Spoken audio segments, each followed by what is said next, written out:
दरिद्रता को सब डरे, करे संपत्ति सो प्रीते। सो दरिद्र हम लीन है, अब कहाँ रीत वे प्रीते। हम दरिद्र में सुखी हैं, संपत्ति सो दुख मान।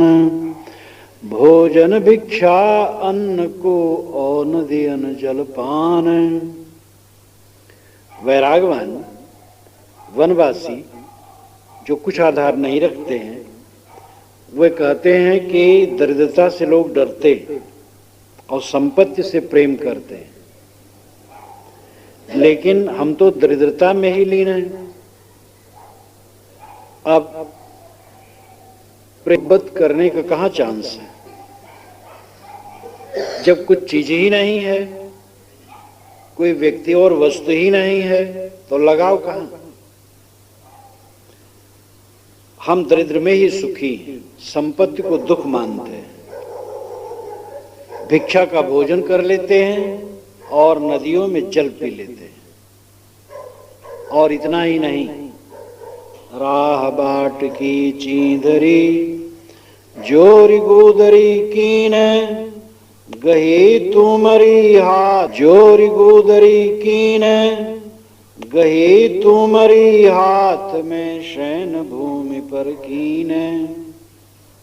तन ढकने के लिए राह बाट की चीधरी जोड़ करके गुदरी बना ली और शरीर में लपेट लिया। हाथ में तुमड़ी ले ली, पानी के लिए काफी है। शयन करने के लिए जमीन तो बहुत विशाल पलंग है ही। कह बन बाग अरण्य कहाँ, कह मंदिर शमशान। अचिंत निद्रा करत हो, हर्ष शोक नहीं माने। वन हो या बाग हो, विशाल जंगल हो, बढ़िया भवन हो या शमशान हो, कोई फर्क नहीं है। प्रारब्ध ही जहां ले जाए। अचिंत निद्रा करता हूं, हर्ष शोक नहीं मान। निश्चिंत होकर के नींद में चला जाता हूं। न मन में हर्ष है, न शोक है, न मान है। संसार के पदार्थों में रागवान होने से आदमी हर्ष और शोक में डूबता है। राग जितना कटता है, हर्ष और शोक मिटते हैं। मोह अगर हो तो लंगोटी में ही आदमी लंगोटी मोह करके चिंता फिक्र कर सकता है। मोह न हो, विवेक हो, तो मंदिर और संपत्ति भी मिट्टी ही तो है। इसलिए अपने मन को ऊपर उठाना होगा भौतिक धरातल से। शिला पलंग आरण्य घर, शरद निशा को चंद। खा करत बयार सब हम पौणत स्वच्छंद। शिला ही पलंग, जंगल ही घर है, और शरद निशा की चांदनी दीपक है। बयार हवाएं मानो पंखा कर रही हैं। मानुष बन के जिसकी हिफाजत हवा करे, वो सम्मा क्या बुझे जिसे रोशन खुदा करे। हवाएं ही फानूस बन करके जिसकी हिफाजत करती हैं। हवाएं दीपक को बुझा देती हैं, लेकिन कहने वाला कहता हवाएं ही मानो फानूस बन गई, कांच का घेरा। वो सम्मा क्या बुझे जिसे रोशन खुदा करे। सम्मा नाम दीपक, वह दीपक कैसे बुझेगा जिसको खुदा ही रोशन करता है, खुदा ही प्रकाशित करता है। खुदा कोई व्यक्ति नहीं, कारण कार्य व्यवस्था ही खुदा है। मोह करेगा दुख पाएगा, निर्मोह रहेगा सुख पाएगा। राग द्वेष करेगा पीड़ित होगा, मन जला करेगा। राग द्वेष नहीं करेगा, मन शीतल रहेगा। कम खाएगा, पेट हल्का रहेगा, मन हल्का रहेगा, चित्त में शांति रहेगी। ज्यादा खाएगा, पेट खराब होगा, मन खराब होगा, सब परेशानी होगी। कारण कार्य की एक अटूट व्यवस्था, उसके तहत करने वाला काम, जो उसके तहत काम करता है वो सदैव सुखी रहता है। धुनि ध्यान वृत्त भारजा, केल करत परवीन। लज्जामान विसार के घर घर भिक्षा कीन। ध्यान ही धुनी है। ठंडी निवारण करने के लिए साधु लोग धुनी लगाते हैं, और गांजा पीने वाले वैसे भी धुनी लगाते हैं। आग जलाए रहते, उसमें से आग निकाल निकाल करके चिलम में रखते हैं, गांजा फूंकते हैं। साधु लोग धुनी लगाते हैं, धुनी आग जलाना। वैरागवान कहते ध्यान ही धुनी। स्वरूपस्थ की वृत्ति भारजा, भारजा पत्नी। अकेले रहना जीवन में आनंददायी नहीं है। वैदिक साहित्य में लिखा है एकाकी न रमते, अकेले में आनंद नहीं आया। इसलिए एको हम बहुत श्याम प्रजाए, एक मैं बहुत प्रजा के रूप में हो जाऊं, उसने सोचा। तो अकेले में आनंद नहीं आता है, पत्नी चाहिए। कोई लड़के है तो उसको पति चाहिए। वैरागवान कहते हैं स्वरूपस्थ वृत्ति ही बाहर जा, जो स्वरूप में रमने वाली चित्तवृत्ति वही हमारी पत्नी है। मन शांत हो गया चारों तरफ से, बस यही साथी है। और वैरागवान उसी में केल करता है। स्वरूपस्थ वृत्ति में ही चित्त को समेट लेना ही सबसे बड़ा ऐश्वर्य। लज्जामान बिसार के घर घर भिक्षाकीन। अब भोजन की जरूरत है, कितना ज्ञान वैराग करो, बिना रोटी के न चलेगा। भूख लग गई तो लज्जामान छोड़ करके घर घर में भीख मांग लिया। विषम वचन सौ जगत के चौहान धन त्रिय भोगे, करत ठठोली लोग खलमों को हर्ष न शोक। संसार के विषम वचन को सुनता हूं। कठोर वचन लोग कहते हैं, कोई आदर करता है, सबको सह लेता हूं निर्विकार होकर के। चौहान धन त्रिभोग, न स्त्री चाहता हूं, न धन चाहता हूं, न भोग चाहता हूं। करट ठठोली लोग खल मोह को हर्ष न शोक। दुष्ट लोग मेरी हंसी उड़ाते हैं, लेकिन मुझे हर्ष शोक इसका नहीं। शरीर के नाम होते हैं।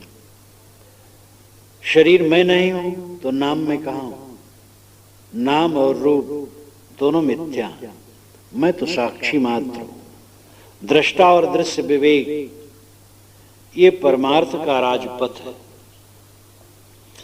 और इस पर चिंतन मनन वैदिक काल से ही होता रहा, उसके पहले भी होता रहा होगा, तभी वेदों में बात आई है। द्वा सुपर्णा सृजा सखाया समानम वृक्षम परिषद सुजाते, तयोर अन्य पिपलम स्वादवक्तन अश्नन नन्यो अभिचाक्षीर। यह वेद का मंत्र बहुत प्राचीन है। अभिचाक्षी दृष्टा रहना, साक्षी रहना। साक्षी और साक्ष दो तत्व, दृष्टा और दृश्य दो तत्व। दृष्टा चेतन है, दृश्य जड़ है। जड़ का साक्षी बन करके जड़ से अपने आप को निकाल लेना, मूंज में से सींग निकाल लेने के समान जो साधक अपने आप को शरीर मन वाणी प्रकृति से निकाल लेता है, अपने स्वरूप में स्थित हो जाता है, उस स्वरूपाकार वृत्त में निरंतरता हो जाती है। क्या हर्ष, क्या शोक।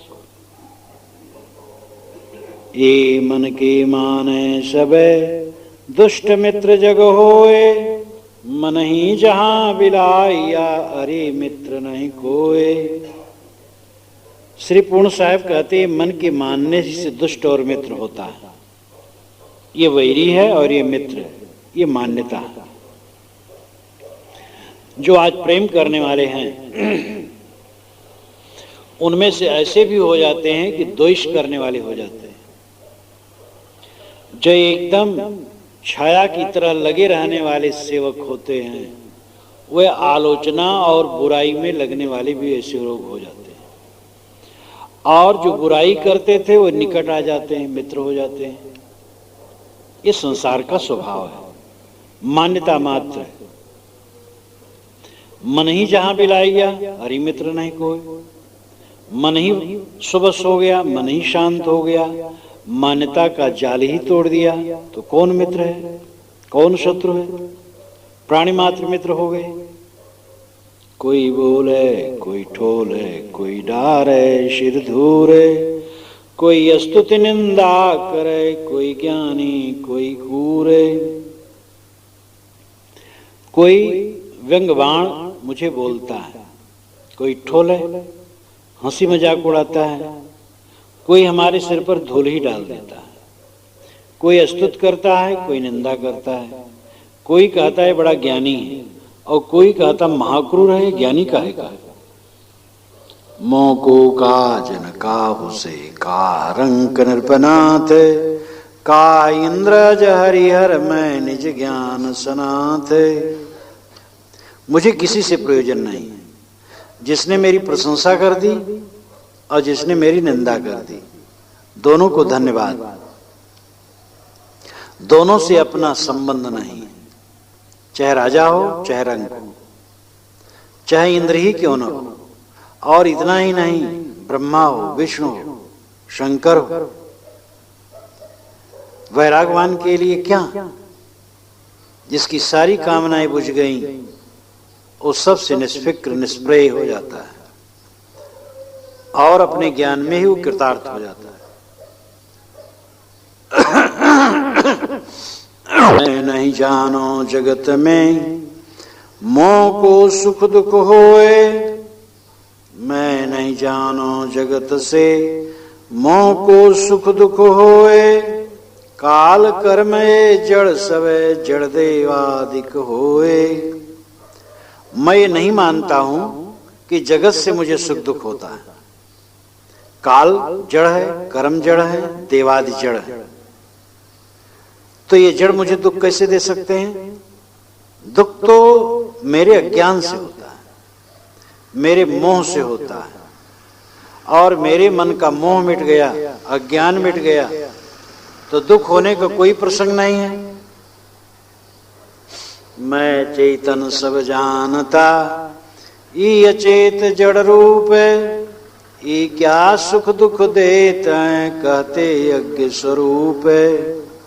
मैं चेतन हूं, सबको जानता हूं, और जिनको जानता हूं वो सब जड़ हैं, तो हमें सुख दुख क्या देंगे? ये तो अज्ञ हैं, जड़ हैं। सुख और दुख की प्रतीति मेरे अपने विवेक और अविवेक का फल है। मेरा विवेक जागृत हो जाए एक रस, तो दुख नाम की कोई चीज नहीं। आदमी अपने उद्देश्य की पूर्ति के रास्ते में परतंत्र नहीं है, स्वतंत्र है। मनुष्य का वह उद्देश्य नहीं हो सकता है जो दूसरे के ऊपर अवलंबित हो। उसका उद्देश्य वही है जो स्वयं में अवलंबित न हो। दूसरा कोई सुख देगा दुख देगा, ये कैसे होगा? मैं अपने अज्ञान से सुखी दुखी होता रहता हूं। मेरे अज्ञान के निवृत्त होने पर न सुख है न दुख है, और एक रस सुख है। सुख दुख से कोई परे परम पद सो पद है सुखदाई। इसलिए सुख और दुख देने वाला कोई दूसरा नहीं। हमारे मन का मोह सुख दुख देता रहता है। मन माने क्रम काल ग्रह, मन माने सब देव, मन माने जग चक्र सब चले न जाने भेवे। ये मन की मान्यता से ही कर्मों का जाल फैलता है। काल की कल्पना कर लेता है, काल ने हमें दुख दिया, ग्रह आकाश में वह हमें दुख दे दिए। सारे देवता मन ही मानता है। देवी देवता सारे काल्पनिक होते हैं। तुम देवताओं के देवता हो। देवता तो सब जड़ है, तुम्हारी कल्पना। मन माने जग चक्र सब। जगत के सारे चक्कर मन की मान्यता के फल हैं। मन मोह छोड़ दे, चक्कर कुछ नहीं। चले न जाने भेव। आदमी रहनी में चलने का भेद तो जानता नहीं है। और कहते हैं कि नाचने के ढंग नहीं, आंगन टेढ़। एक नचनिया था तो नाच नहीं पा रहा था, तो उसने कहा आंगन जरा टेढ़ा इसलिए नाचते नहीं बनता। अरे जितना आंगन है उसी में बढ़िया नाच सकते हो, नाचने का ढंग तो जानो। तो जो उपलब्ध है उसी में तुम अपना काम कर सकते हो। रज सत तम गुण मन सकल है, मन के सकल चरित्र, स्वामी सेवक मन सकल मन माने हरि मित्र। रस सप्तम 3 मान्यता है। मन चंचल होता वही रज है, और मन शांत होता वो सत है। मन जब जड़मुड़ होता वो तम है। तो मन ही की तो लीला है, सारा चरित्र मन का है। मन ही सेवक और स्वामी की कल्पना करता है, मन ही दुश्मन और दोस्त मानता है। मन माने वर्ण आश्रम, मन माने सुतदास, मन माने त्रिय कुटुंब जग, मन माने दुर्पास। मन ही वर्ण और आश्रम की कल्पना किया है। मन ही पुत्र और दास मानता है। दूर दूर है और पास है। ये हमारे निकट है, ये हमसे दूर है, ये मित्र हैं, ये शत्रु हैं। ये मन ही की कल्पना है। मन ही मान लेता है मेरी पत्नी है, मेरा पति है, ये मेरी कुटुंबी हैं। सब मन की कल्पना है। मन माने जप योग है, मन माने तप आस, जो मन को माने नहीं सुखी सुसाधु निराश। जप और योग, तप और तप के फल में स्वर्ग की आशा, ये सब मन की मान्यता है।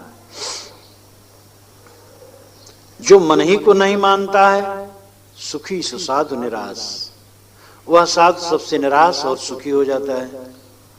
सारा प्रपंच मन के अंदर है। मन की मान्यता छूट जाने पर सारा रोग खत्म हो जाता है। जीव का संबंध जगत से मन द्वारा होता है। जैसे पुल, नदी के 2 तटों को जोड़ने वाला पुल होता है। पुल तोड़ दिया जाए तो दोनों तटों से आने जाने का संबंध कट जाता है। जीव जगत में इसीलिए उलझता है मन द्वारा। अगर मन ही निरसन कर दिया तो उलझने का कोई चांस नहीं रहा। मन ही रोग अरु भोग है, मन ही पाप अरु पुण्य, मन ही क्रिया अरु कर्म, मन मन चेतन अरु शून्य। मन ही रोग और भोग है।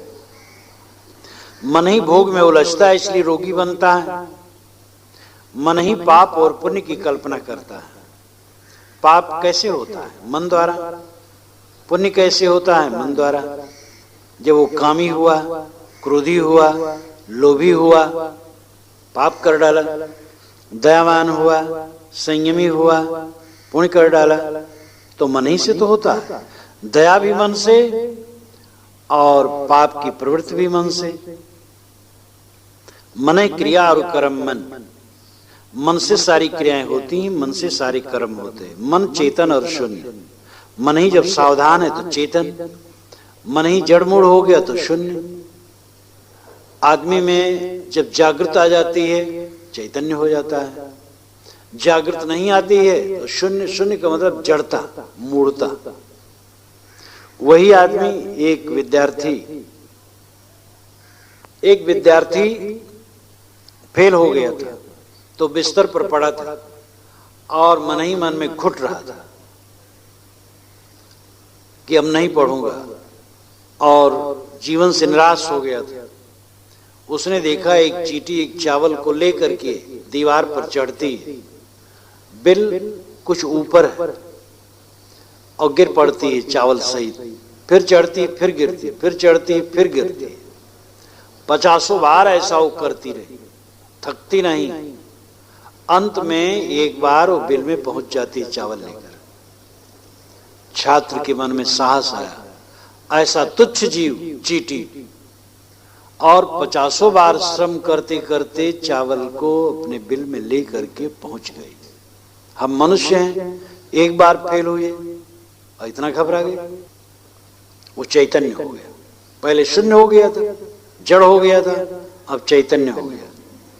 तो मन ही जब मूर्ता को प्राप्त कर लेता तो शून्य हो जाता है। शून्य होने मतलब है विवेकहीन हो जाना। और जब आशावान हो जाता है कि निश्चित ही मैं सफल होऊंगा तो चैतन्य हो जाता है। निराशा और आशा, इसके दो अर्थ होते हैं। जो निराशाग्रस्त आदमी वो कहीं सफल नहीं होता। मैं कुछ नहीं कर सकता अपने जीवन में, मन को कैसे जीत सकूंगा, व्यापार बट्टा चल नहीं रहा है, मैं क्या कमा सकूंगा, मेरा भाग्य ही ऐसा है, मुझे तो चारों तरफ से डूब जाना है। इस प्रकार की निराशा इंसान को डुबा देती है। दूसरे लोग उन्नत करते हैं, मैं भी उन्नत कर सकता हूं। दूसरे साधु सन्यासी मन को जीत लेते हैं, मैं भी मन को जीत सकता हूं, मैं भी कृतार्थ हो सकता हूं, मैं निश्चित ही पूर्ण रूप से कृतार्थ होऊंगा। इस प्रकार आशावान व्यक्ति निश्चित है अपनी दिशा में सफल होता है। दूसरी बात है, दुनिया के भोगों की आशा करना वो दुख है, दुनिया की भोगों की कामना न करना सुख है। निराशा होना और निराशा ही में पड़े रहना दुख है, लेकिन निराश होकर के आशावान होना सुख है। शब्द में न पढ़ना चाहिए, शब्द का भेद समझना चाहिए। सब कुछ क्षणभंगुर है, कुछ रहने वाला नहीं है, ये विवेक ज्ञान है। लेकिन ये समझ ले सब कुछ क्षणभंगुर है, कुछ रहने वाला नहीं, हाय अब मेरा क्या होगा, मैं तो दुखी हूं, पीड़ित हूं, पिस जाऊंगा, तो ये निराशा दुखदायी है। सब कुछ क्षणभंगुर है, सब कुछ नाशवान है, इसलिए मुझे कोई कामना इनकी नहीं करनी है, मैं अपने आप में ही पूर्ण हूं, ये निराशा सुखद है। संसार की क्षणभंगुरता को देखना और फिर आशावान होना कि इन सब को त्याग करके मैं अपने आप में ही पूर्ण कृतार्थ हूं, तो कृतार्थ अवस्था उसकी है। सो मन में मानो नहीं, का भोग का त्याग, जो है मन को मान वो सो प्रपंच वैराग। जिस मन द्वारा सारा प्रपंच चलता है उस मन को ही मैं नहीं मानता हूं। उठते बैठते चलते फिरते मन को न माने। ज्ञान वही जो कि गांसे फिरे मन का, बोध वही जो कि माने नहीं मन का। मन की बात न माने, हरदम मन को काटता रहे, हरदम मन को काटता रहे, वो कल्याणार्थी है। हरदम उठते बैठते चलते फिरते मन को देखे, मन क्या सोच रहा है। अब उसमें भी भेद है। हमारे पास, हमारे सामने कोई बड़े पुरुष आ गए, पूज्य पुरुष आ गए, हम कहे कुछ नहीं, ये मन को मैं नहीं मानता हूं, बड़ा छोटा गया, तो उल्टा हो गया। ठाकुर काजट ठाकुर कारी, जो बंधन है उसको नहीं मानना है, जो कल्याणकारी उसको मानना है। जीवन में मानने की जरूरत पड़े, मानना पड़ेगा। ये खाद्य है, यह खाद्य है, ये प्रेय है, यह पेय है, ये ग्राह्य है, ये त्याज्य है, ये कर्तव्य है, यह कर्तव्य है, ये मानना पड़ेगा।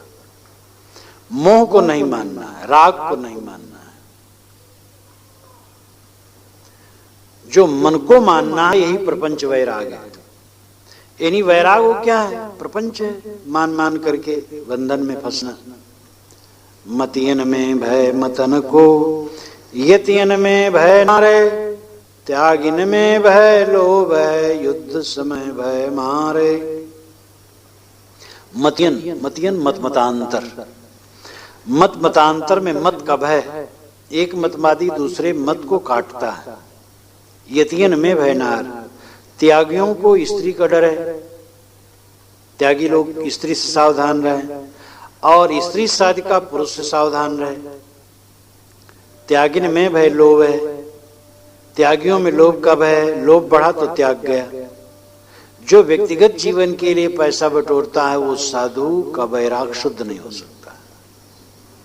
व्यक्तिगत जीवन के लिए पैसा न बटोरे, जो पैसा हो सार्वजनिक हो। जैसे परिवार में है तो सार्वजनिक हो, सबकी लाइट में हो, सबकी चीज हो, सबका उसमें सबके लिए उपयोग हो। व्यक्तिगत न बटोरे। गृहस्थ भी व्यक्तिगत ज्यादा बटोरता है तो गलत करता है। जो हो घर भर का हो। साधु समाज में भी व्यक्तिगत पैसा न बटोरे, थोड़ा हो, थोड़ा ठीक है, लेकिन ज्यादा न बटोरे। जहां लोभ बढ़ा वहां फिर वैराग समाप्त हुआ। युद्ध समय भय मार, युद्ध के समय में मार का भय। जाति पाति को गृहण में भयसन में भय भय से, जगत सकल दुख रूप है निर्णय करके देख। गृहस्थी में जात पात का डर है, इस जात का इस जात का है, और हर जात में तथाकथित हर जात में ऊंच नीच की कल्पना है। कुर्मे में भी ऊंच भी है, नीच भी है।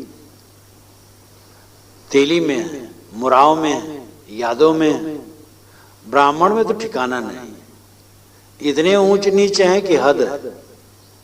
3, 13, सवा लक्की, सरवरिया, धाकर, पंक्ति पावन, पंक्ति दूषित, और उसमें भी अद्भुत अद्भुत है।